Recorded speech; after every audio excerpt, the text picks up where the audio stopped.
Hi everyone, today I'm going to give you a few tips on when it comes time for you to upload to the App Store, so just some ideas in terms of some marketing you can do, what sort of resources you're going to need, stuff like that, and also just the upload process. So first off, you're going to, if you're on a Mac and you have an IPA file, you're going to want to use this transporter tool that Apple's developed. You just click that plus and select your IPA, and then you can submit it to the App Store.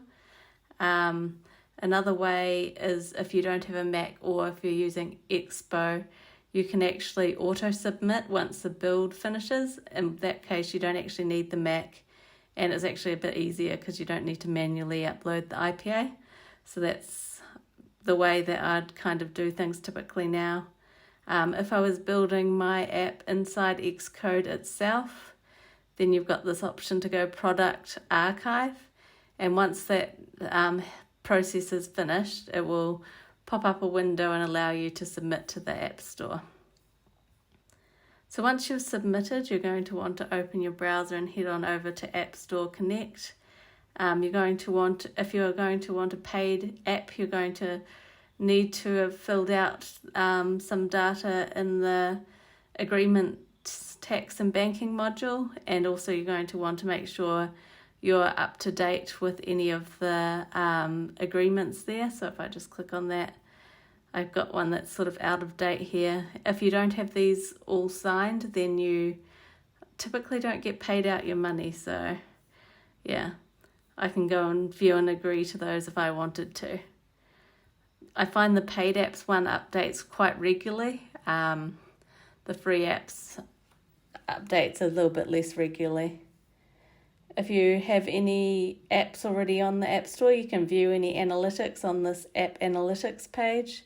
It'll just show you what sort of impressions you're getting versus how many people actually install your app, and if any people are actually using it, so any sessions. So you can see that this app's got lots of impressions, but it hasn't sold any units. I think that's because it's a paid app. These are all free apps, so that's why they'll have some downloads, and you can see some sessions as well. So when you're ready to go and submit for review, you're going to want to go into your apps, find an app, and what you're going to need to do is you're going to need to fill out this App Store page. So you need to actually provide screenshots for, I think, every single one of these. And typically you'll go get the screenshots from the simulator, but those screenshots don't necessarily look like the nicest or the most professional marketing-wise. So what you might opt to do is there are a few services you can use to make the screenshots look a bit better. So some are free, and I'll show you this free one that I've just found. I haven't actually used it myself, but you can basically go and add what looks like a phone on the screen, add some marketing text and stuff like that. I can show you a few examples because I've got some examples of some more complete looking ones. I've never actually used this tool myself. I've used the one I'll show you next, but I think you can sort of see that you can create quite nice and professional looking App Store listings by using this tool, and it seems to be completely free as far as I can tell. So yeah, that's pretty promising, and you might want to take a look at that. So this is the one I've used before, and it's PlaceIt, and if you did want to use it, I think it's $14.95 a month, or about $90 for the year. So yeah, I have used this one before when I was trying to start a more professional business, but I never really committed fully to that, and haven't been uploading many apps recently.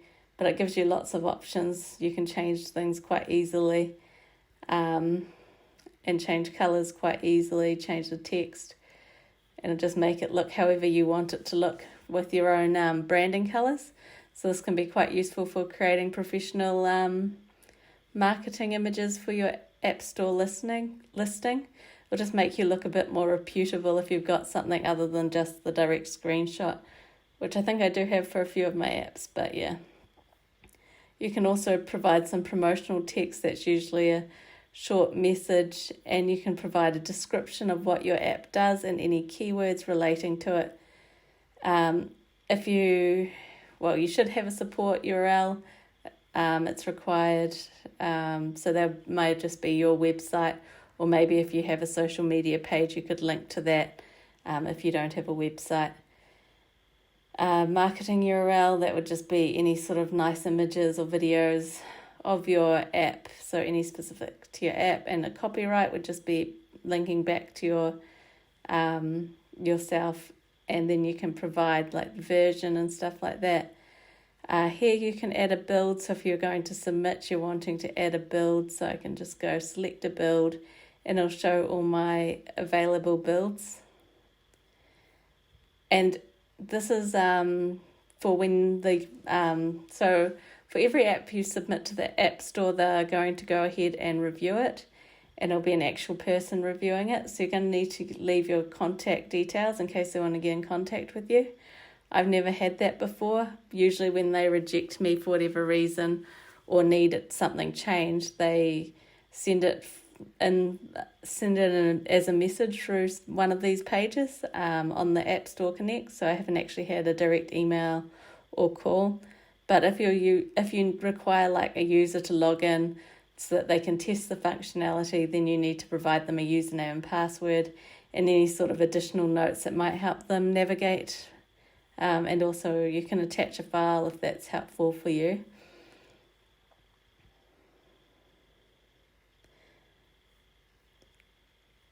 So what else can you do? So if you're coming in from Expo or React Native in particular, it's often useful to test your app inside TestFlight just to see how it's actually going to behave if on like a real device using a standalone app. Because if you're testing inside the Expo app, you sometimes have things work that don't actually work once you go to TestFlight or go live with something. So yeah, useful to test in TestFlight. You can just add a tester, and that could be yourself. That's what I typically do because I don't have anyone else working alongside me. You can set any app information that you have, and you can also set age ratings and content rights. You'll probably have to fill out most of that before you actually submit, but it's usually pretty self-explanatory. It usually tells you what you're missing, and then you can go and add that in.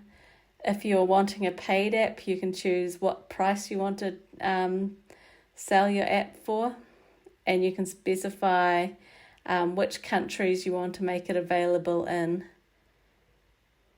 And you can also specify if you want it available on the new Macs that have the new chip. So yeah, if you do, then they'll be able to use that app as well. I've typically just got it ticked because I figure it's an extra person that could potentially use my app. Most of my apps at the moment are free.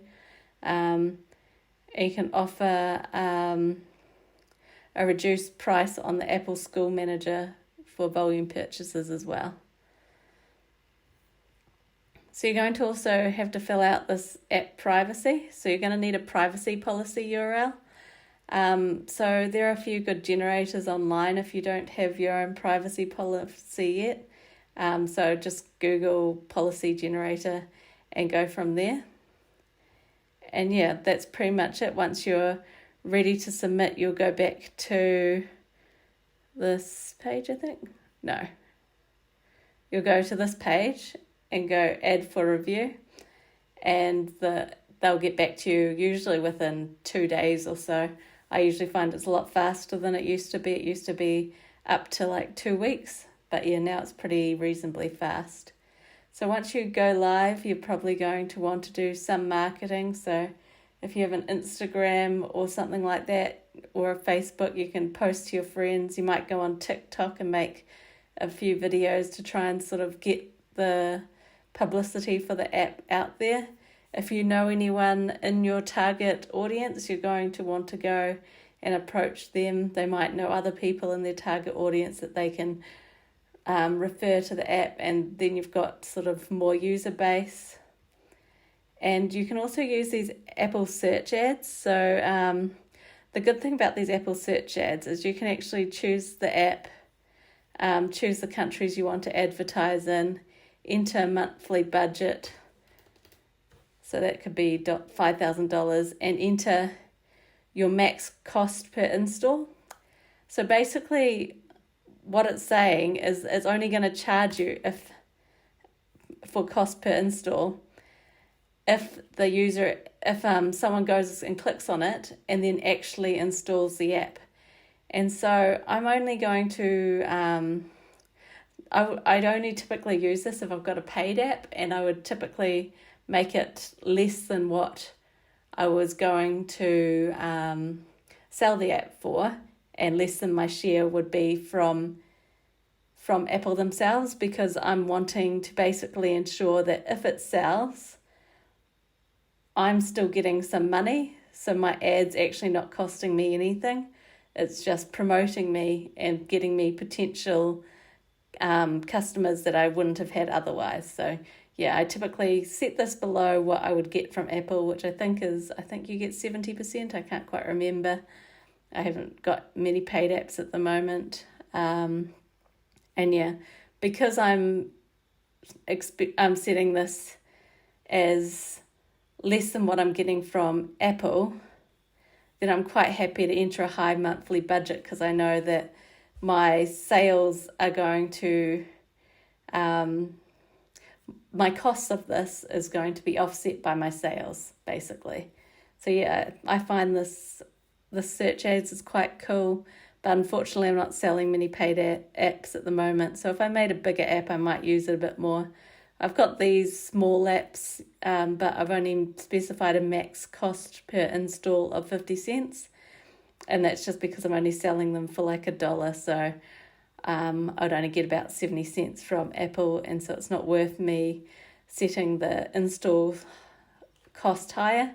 And because of that, it gives you a warning that the amount is less than the suggested CPI, which may result in fewer app installs.